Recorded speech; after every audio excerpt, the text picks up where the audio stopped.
ำนาละค่าเพียงดินมีแนวกินคือปลาแดดจำแล้วจนถ้วยสิแต่หวยพริกแหลกจนนอนดินสุ่มเมาละคนเกิดยาทนลำบากจนเคยคิด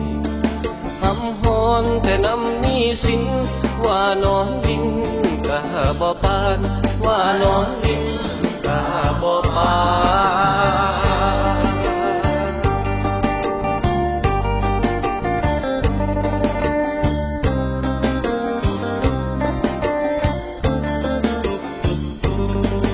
เฮ็ดนาละไว้ใส่นี้แต่ละปีดอกเบี้ยบานเสื้อแดงละมาเยี่ยมบ้านนอนความยากต้องหลบลีนี้เสื้อผ้ากะบ่โกนุ่งทรงโลย้อนบ่มีตาบคนมาโดนปีดำปีปีติดที่ตมดำปีปีติดที่ตม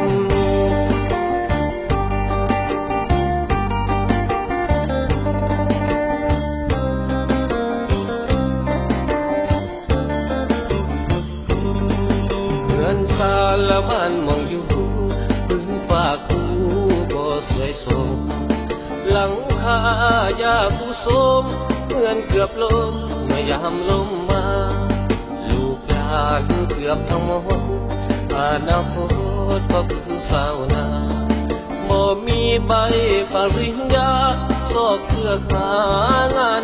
ดีๆสอบเพื่อหางานดี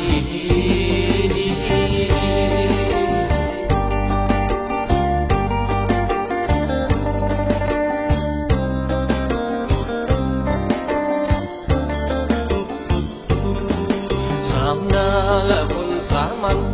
เผ่าพงพันเท่าทุลีชนชั้นที่ไร้ศักดิ์ศรีเป็นจังสีย้อนเสรีนิยม